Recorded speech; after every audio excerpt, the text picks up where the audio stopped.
Good afternoon friends. आप सभी का स्वागत है आपके अपने चैनल वर्चुअस में। मैं ध्रुव फॉर्मर एसबीआई पीओ। आज आप लोगों के लिए एसबीआई क्लर्क मींस की सीरीज़ का फाइनल सेशन लेकर आया हूँ। एक अनसर्टेन नंबर ऑफ डेट्स की पजल है, आपके साथ शेयर कर रहा हूँ। थोड़ा सा पैटर्न डिफरेंट है, इस तरह के सवाल जनरली मैंने नहीं देखा है। आई होप आप लोगों ने भी अटेम्प्ट ना किया हो। तो एक छोटा सा पजल हम सॉल्व करेंगे, उसके अलावा बाकी बातें भी करेंगे, क्योंकि कल आप लोगों का जितने भी स्टूडेंट एसबीआई क्लर्क मेंस के लिए अपीयर हो रहे हैं उनका एग्जाम रहेगा, तो उसके रिगार्डिंग भी बातें करेंगे। अब आज का सेशन स्टार्ट करें उससे पहले दो तीन चीज़ें स्टार्टिंग में बात कर लेते हैं, फिर पजल पे और बाकी आगे की स्ट्रैटेजी पे बात करेंगे। अब अगर आप प्रैक्टिस के लिए और कंटेंट चाहते हैं, यूट्यूब पे रेगुलरली मैं सेशंस आप लोगों के लिए अपलोड करता हूँ। डेली 2 सेशंस रहते हैं। अभी एग्ज़ाम का टाइम है, इसलिए आज सिर्फ एक ही सेशन में ही अपलोड कर रहा हूँ, रात को नहीं करूँगा। एक स्ट्रैटेजी का वीडियो भी मैंने आप लोगों के लिए अपलोड किया है, how to attempt the reasoning section के नाम से, अभी कुछ देर पहले ही। अगर आपने वो वीडियो नहीं देखा है तो चैनल पर जाके ज़रूर देखिएगा, आप लोगों के लिए बहुत यूज़फुल रहेगा। बाकी कल आप लोगों का एग्ज़ाम एनालिसिस मैं कवर करूँगा कि दोनों शिफ्ट्स का, 2 शिफ्ट्स में जो एग्ज़ाम होंगे, दोनों शिफ्ट्स का एग्ज़ाम एनालिसिस रहेगा। आप में से ही काफ़ी कैंडिडेट्स हैं जो एग्ज़ाम दे रहे हैं, उन्हीं से पूछ के लाइव आप लोगों के लिए एनालिसिस लेकर आऊँगा और बाकी उसी से रिलेटेड कुछ वीडियो और डालूंगा। ठीक है, अब एक बार एग्ज़ाम हो जाएगा उसके बाद फिर हम आगे की प्रिपरेशन करेंगे। आगे के जो कोर्सेज़ हैं मैं आपको बता दूंगा, इंटीमेट कर दूंगा through post, through WhatsApp group, Telegram channel. अब इसके अलावा अगर आप और प्रैक्टिस चाहते हैं तो आप अनअकैडमी प्लस पे मेरे कोर्सेज जाके देख सकते हैं। ठीक है, अगर आपके पास प्लस का सब्सक्रिप्शन नहीं है तो आप मेरा रेफरल कोड DHRUVASIR यूज़ कर सकते हैं और सीधा 10% का डिस्काउंट आप लोगों को मिल जाएगा। सीधा 10% का डिस्काउंट मिलेगा सभी सब्सक्रिप्शन पे। और अनअकैडमी प्लस पे मेरे बहुत सारे कोर्सेज आपको मिल जाएंगे। बस मेरा नेम सर्च करना है आपको जाके ऐप पे, DHRUVADHANKHER, ये सर्च कीजिएगा, मेरी प्रोफाइल आ जाएगी। उसके अंदर प्लस कोर्सेज के अंदर आपको बहुत सारे कोर्सेज प्रैक्टिस के लिए मिल जाएंगे। अब इसके साथ साथ ही अभी कल आप लोगों का क्लर्क मींस का, एसबीआई क्लर्क मींस का एग्जाम कंप्लीट हो जाएगा। उसके बाद नेक्स्ट जो बड़ा एग्जाम है आपका फोकस रहेगा IBPS क्लर्क के लिए। तो उसके लिए भी एक बहुत ही अच्छी न्यूज़ है आप लोगों के लिए, मैं लगातार बताता हूँ, फिर से मैं रिपीट करूंगा कि 1 नवंबर से अनअकैडमी ट्रायम्फ नाम से एक फ्री टेस्ट सीरीज स्टार्ट करी। बहुत ही अच्छा इनिशिएटिव है, बिल्कुल फ्री ऑफ कॉस्ट है आप लोगों के लिए। ये बिल्कुल फ्री ऑफ कॉस्ट एक इनिशिएटिव स्टार्ट कर रही है 1 नवंबर से लेके, स्टार्टिंग फ्रॉम 1 नवंबर टू 22 नवंबर। तो 1 नवंबर से 22 नवंबर तक आपकी फ्री टेस्ट सीरीज रहेगी, जिसमें IBPS क्लर्क 2020 पे फोकस रहेगा, क्योंकि नेक्स्ट एग्जाम जो दिसंबर में है IBPS क्लर्क का ही है। तो इसमें आप लोगों के लिए टेस्ट सीरीज में प्री के लिए भी टेस्ट रहेंगे, मेंस के लिए भी टेस्ट रहेंगे, सेक्शन वाइज टेस्ट भी रहेंगे और फुल लेंथ टेस्ट, और उनके साथ साथ ही डिटेल्ड एग्जाम एनालिसिस रहेगा। और जो फाइनल वीक रहेगा, क्योंकि ये जो पूरा का पूरा प्लान है, ये 4 वीक प्लान है। तो पहले 2 वीक में आप लोगों के प्री पे फोकस किया जाएगा और प्री के रिगार्डिंग टेस्ट रहेंगे, full length and section wise test. और तीसरे और चौथे हफ्ते में आप लोगों के मेंस पे ये फोकस करेंगे। तो मेंस के सेक्शनल टेस्ट रहेंगे और मेंस के फुल लेंथ टेस्ट रहेंगे विद डिटेल्ड एग्जाम एनालिसिस, या डिटेल्ड पूरा का पूरा आपको अच्छे से डिटेल सोल्यूशन, क्या आपका परफॉर्मेंस रहा, सारी बातें बताई जाएंगी। और इसके साथ साथ स्ट्रैटेजी सेशंस भी यहाँ पर रहेंगे कि यार हर सेक्शन को किस तरह से अटेम्प्ट करना चाहिए, किन बातों का ध्यान रखना चाहिए, किन बातों को अवॉइड करना चाहिए मैक्सिमाइज करने के लिए इस कोर्स को। तो बहुत ही अच्छा इनिशिएटिव है, फ्री टेस्ट सीरीज प्लान है और 1 नवंबर से 22 नवंबर तक। इसके लिए आप अभी जाके एनरोल कर सकते हैं। डिस्क्रिप्शन में मैंने लिंक आप लोगों के लिए डाला है, नीचे जो डिस्क्रिप्शन है उसमें आपको लिंक मिल जाएगा, क्लिक कीजिएगा। अनअकैडमी ऐप आप, आई होप आप सभी ने डाउनलोड कर रखा है, नहीं कर रखा तो कर लीजिएगा प्ले स्टोर से। और आप 1 नवंबर से इस प्लान का यूज़ कर सकते हैं, फ्री ऑफ कॉस्ट है, तो मिस बिल्कुल भी मत करना है। स्पेशली जितने भी मेरे स्टूडेंट्स हैं, रेगुलर स्टूडेंट्स, उन सभी को तो करना ही करना है। ठीक है, तो लिंक आपको नीचे डिस्क्रिप्शन में मिल जाएगा, क्लिक करके अभी से आप इनरोल करके रजिस्टर करके रखिए और 1 नवंबर से ये प्लान स्टार्ट होगा। तो चलिए, इस बारे में बात हो चुकी है। अब आज के सेशन पर हम आ जाते हैं। आज का फाइनल ये जो एसबीआई क्लर्क मेन सीरीज है, जिसको मैंने स्टार्ट किया था 23 नवंबर को, मोस्ट प्रोबेबली, जहाँ तक 23 अक्टूबर या 24 अक्टूबर को स्टार्ट किया था। उससे तब से मैं डेली आप लोगों के लिए 2 सेशंस लेकर आ रहा हूँ। मेरी कोशिश यही है कि डिफरेंट वेरिएशंस के कम टाइम के अंदर ज़्यादा से ज़्यादा क्वेश्चंस मैं करवा पाऊँ। अब यार इतने कम टाइम में सारे के सारे टाइप तो नहीं हो पाते, पर अगर आप मेरे पुराने जो सेशन से उनको फॉलो करते आ रहे हैं, चाहे वो अनअकैडमी प्लस पे हो चाहे यूट्यूब पे हो, आपकी काफ़ी अच्छी प्रिपरेशन होगी ही होगी। अब आज के लिए हम सॉल्व करने वाले हैं date based puzzle with uncertain variable. Interesting सवाल है, डिफिकल्ट नहीं है, पर थोड़ा सा अलग है, शॉर्ट है, आराम से आप इसको कर लोगे। तो सवाल आप लोगों के सामने है, पॉज करके एक अच्छा सा अटेम्प्ट दे दीजिए, फटाफट से पॉज कीजिए, पॉज करके एक अच्छा सा अटेम्प्ट दे दीजिए, फिर इसका डिटेल्ड सॉल्यूशन हम देखते हैं। चलिए, आई होप आप सभी ने अटेम्प्ट कर लिया है, आई होप सभी के सभी अटेम्प्ट कर चुके हैं। तो एक बार फटाफट से क्वेश्चन को देख लेते हैं यार। क्वेश्चन का अरेंजमेंट क्या है? Certain number of persons were born in a particular month, तो किसी एक महीने में कुछ लोगों का जन्म हुआ है, ठीक है। Not more then 2 persons were born on the 4th of the month. अच्छा, 4 तारीख को 2 से ज्यादा लोगों का जन्म नहीं हुआ है। तो ऐसा करते हैं, सबसे पहले तो 4 तक तो तारीख है ही है, तो 1 2 3 4, इसको पूरा बड़ा कर देते हैं अभी के लिए। अभी हमें एग्जैक्टली पता नहीं है, अभी अपने बना के रखते हैं इतने तक के, बाकी जो जो चीज़ें आती रहेंगी उनको फिर अपने नोट करते जाएंगे। अब ये बोल रखा है कि 4 तारीख को नॉट मोर देन 2, मतलब ज़्यादा से ज़्यादा 2 ही लोग हो सकते हैं, एट मोस्ट 2 पर्सन्स हो सकते हैं, ठीक है, कोई बात नहीं। और क्या दे रखा है? Not more than 3 persons were born on the same date. अच्छा, एक डेट को 3 लोग तक जन्म ले सकते हैं, तो ऐसा करते हैं 3 कॉलम बना देते हैं, 1 2 और ये आपका क्या हो जाएगा, ये आपका 3 हो जाएगा, ठीक है। और 4th पे ऐसा कर देते हैं कि 2 ही हो सकते हैं, तो 1 पे क्रॉस लगा देते हैं कि होंगे तो 2 होंगे, तीसरे पे नहीं आएगा, ठीक है सर। और क्या दे रखा था? There are 3 dates between S and W, S और डब्ल्यू के बीच में 3 डेट्स हैं। Okay, T was born on 1st of the month, चलिए टी का बता दिया है, पहले तारीख को जन्म होगा। There are 4 dates between S and U, S और यू के बीच में 4 डेट्स हैं, ठीक है सर, 4 डेट्स आ गई हैं। There are 4 dates between Q and T, Q और टी के बीच में भी कितनी डेट्स आ चुकी हैं? 4 डेट्स आ चुकी हैं। Then more than 10 dates are there between Q and W. Okay, बड़ी इंफॉर्मेशन है, 10 से ज़्यादा डेट्स होंगी क्यू और डब्ल्यू के बीच में। Then only 1 date is there between Y and Q, Y और क्यू के बीच में सिर्फ एक डेट रहेगी। Then P and R were born on the same date, which were born exactly between T and U। तो इसको आप ऐसे लिख लो कि T और U के exactly बीच में P और R का होता है, और P और R का सेम को है, तो इस तरह से लिख लीजिएगा। और T और U के exactly मिडल में है, तो T से जो गैप है और U से जो गैप है वो सेम है, ठीक है सर।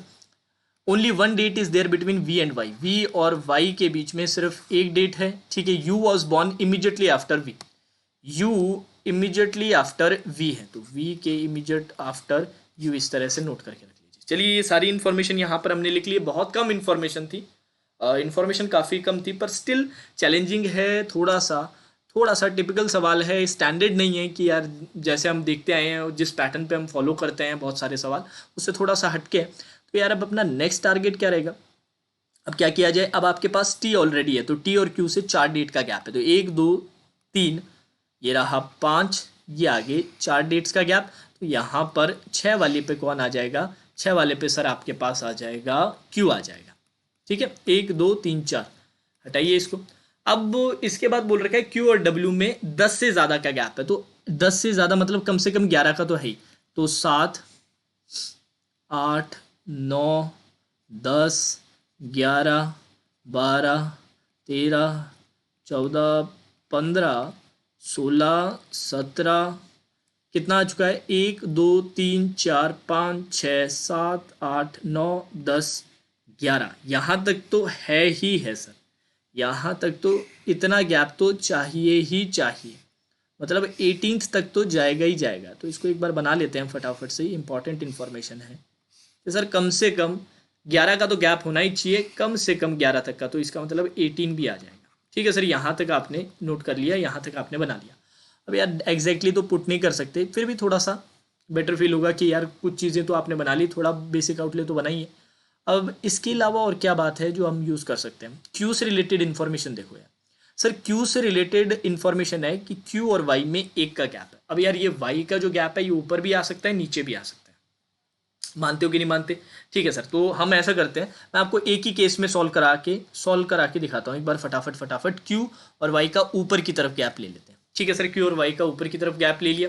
अब वी और वाई का कितना है? 1 का गैप है, तो वी ऊपर भी आ सकता है, एक बार वी को ऊपर ले लेते हैं, ठीक है। इसमें वेरिएशन में वी को एक बार ऊपर ले लेते हैं, ठीक है सर। वी के जस्ट नीचे यू आता है, तो यहाँ पर कौन आ जाएगा? यू आ जाएगा, बहुत ही बढ़िया। यू और एस में 4 का गैप है, 1 2 3 4, यहाँ पर कौन आ जाएगा? एस आ जाएगा, बहुत ही बढ़िया। एस और डब्ल्यू में 3 का गैप है। अब याद रखिएगा क्यू और डब्ल्यू में 10 से ज़्यादा चाहिए, तो ऊपर तो आ नहीं सकता, नहीं तो चांस ही नहीं है।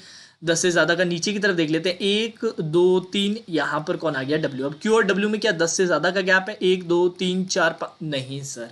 तो ये वाला केस क्या हो गया सर, ये वाला केस आपका यहीं पर एलिमिनेट हो गया। ठीक है सर। अब इसके अलावा जैसे V को ऊपर रखा था, V को नीचे भी रख सकते थे। Y और V में कितने का गैप बता रखा था, 1 का गैप बता रखा था, तो V आपका यहाँ पर भी आ सकता है, बिल्कुल आ सकता है सर।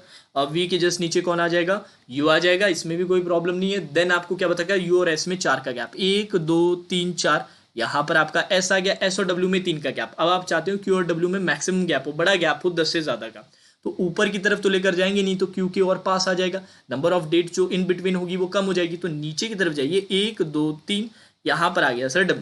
अब हमने जो ये अरेंजमेंट बनाई थी, ये एक तरह से हमें आइडिया देता है कि यार 18 तक नहीं पहुंचा ना W, 18 तक अगर W नहीं पहुंचेगा ना, तो वो 10 का गैप नहीं अचीव, 10 से ज़्यादा का गैप, मतलब कम से कम 11 का गैप नहीं अचीव कर पाएगा।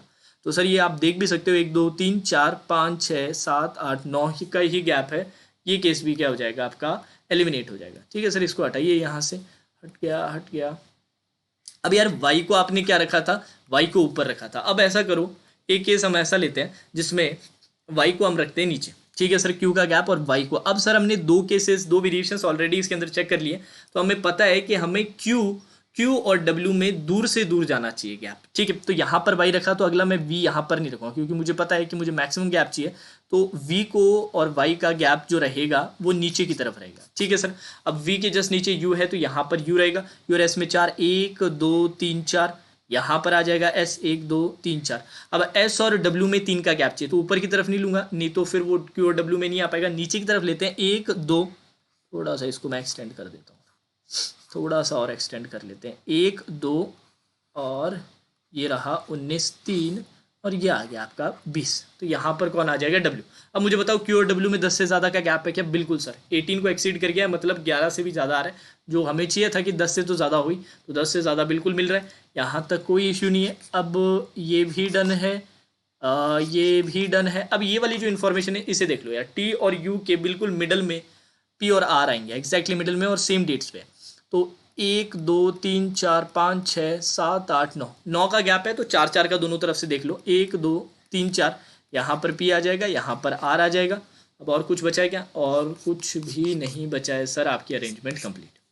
एक छोटा सा पजल था, थोड़ा सा डिफरेंट वेरिएशंस था, एक ही डेट्स पे कई पर्सन का जन्म हो सकता था, कितनी डेट्स है ये भी नहीं पता था।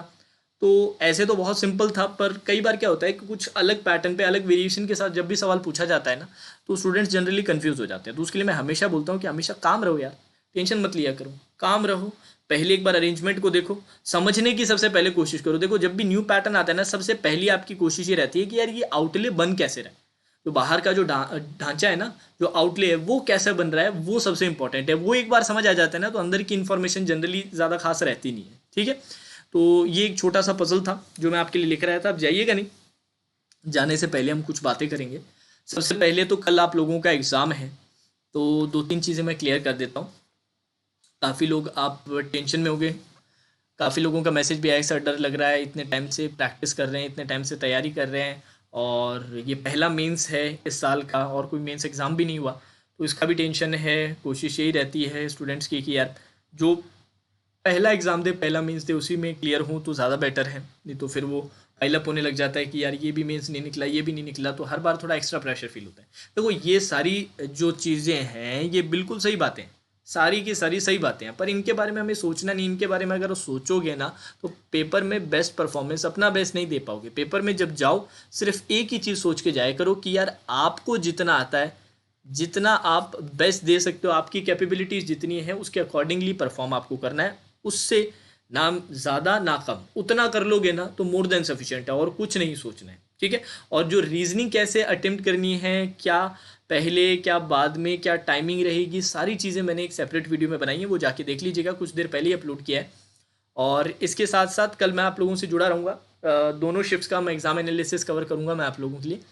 और आप लोगों से मैं यही कहना चाहूँगा जाने से पहले कि बेस्ट दीजिएगा अपना, फिर से वही चीज़ रिपीट कर रहा हूँ मुझे पता है, पर अपना बेस्ट दीजिएगा, एक्स्ट्रा स्ट्रेस मत लीजिएगा। अभी बहुत एग्ज़ाम्स बचे हैं, ऐसा सोच के हर एग्ज़ाम लेने लग गए कि यार ये नहीं हुआ तो क्या हो जाएगा, ज़िंदगी ख़त्म हो जाएगी, कुछ भी नहीं होगा, इतनी तैयारी की, फेल हो गए, ये सारी चीज़ें नहीं सोचनी होती। बस आराम से रिलैक्स होके पेपर दीजिएगा।